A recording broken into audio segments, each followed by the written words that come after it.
At the beginning of the year, I made the goal to read 4 books a month.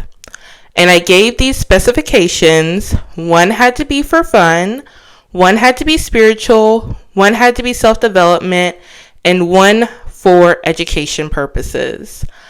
Have I kept that promise? No.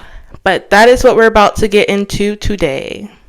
Hello and welcome back to my channel. If you are new here, hi, I'm Imani Simone. Today's topic is something that impacts a lot of people in today's age with social media. A lot of us are losing our attention spans and love of reading. And I am one of the guilty ones. But I would love to get back into my love of reading. When I was younger, I could read so many books so fast. I read the whole Divergent series in like 3 days, and now it's taking me a month to read 1 or 2 books, and that's 1 or 2 books with an audiobook. And I just do not like that. I don't like that because I know what I am capable of doing. I know the books I am capable of reading.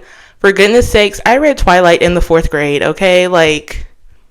It should not take me a whole month to make it through 2 books. Now, I understand the specifications that I gave with the 4 books at the beginning of the year may be a little bit much, as I am trying to get back into reading. So I think I'm going to switch it up a little, and my goal now is just to read more. I just want to find my love of reading again.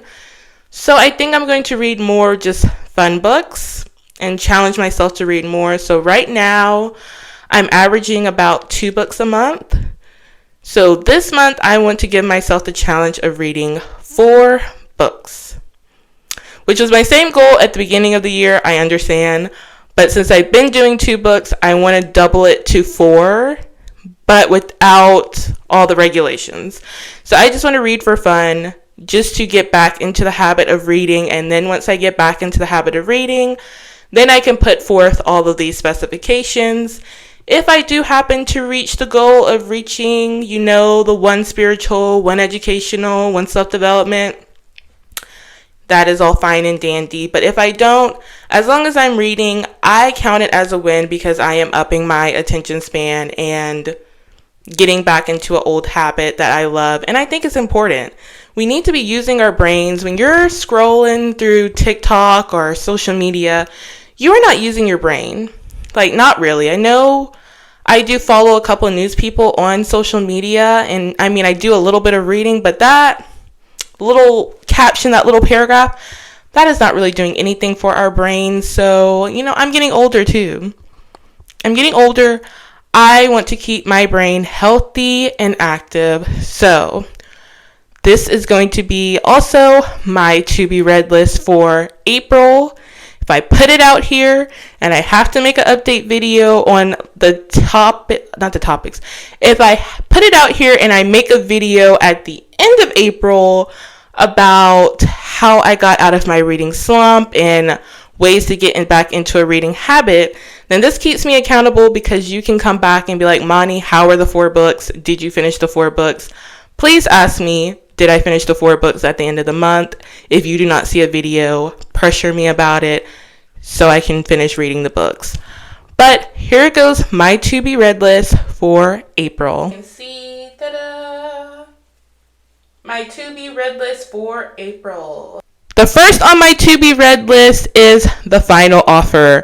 As you can see, I have started reading them. I have started reading this book. I am on page, I'm on page 172.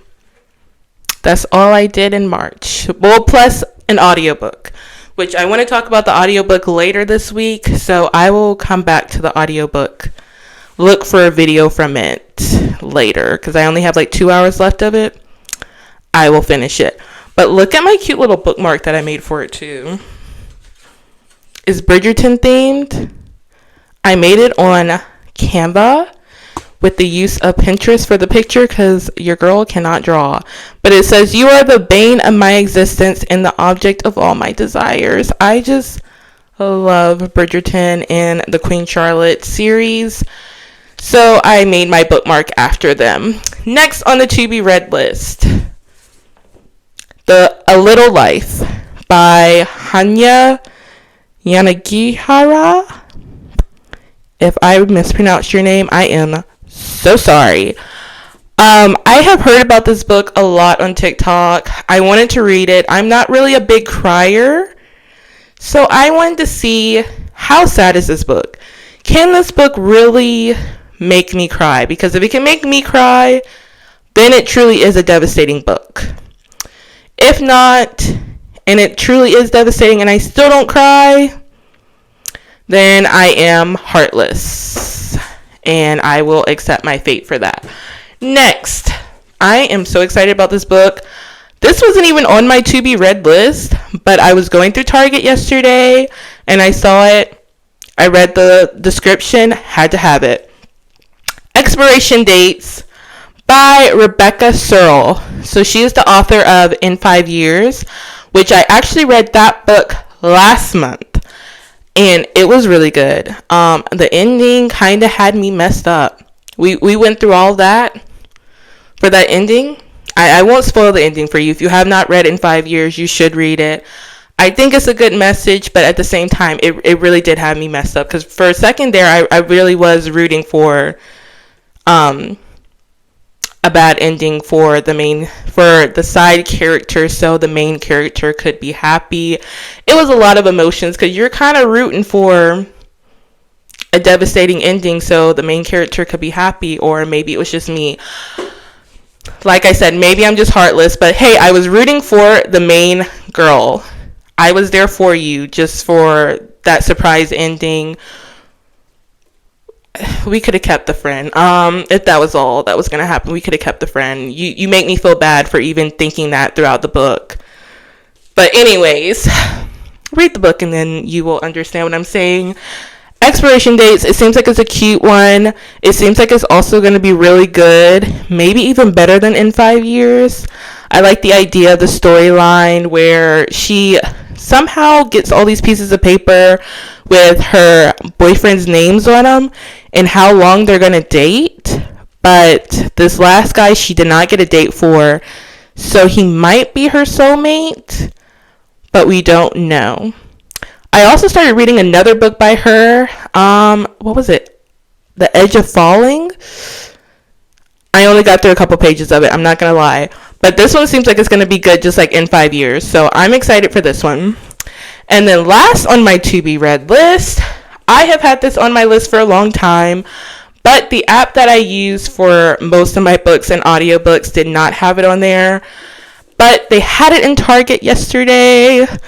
The Love Hypothesis by Ali Hazelwood. I am so excited. This looks like a cute little romance book. So I have 4 good books. 4 books that I am excited to read. So I should be reading.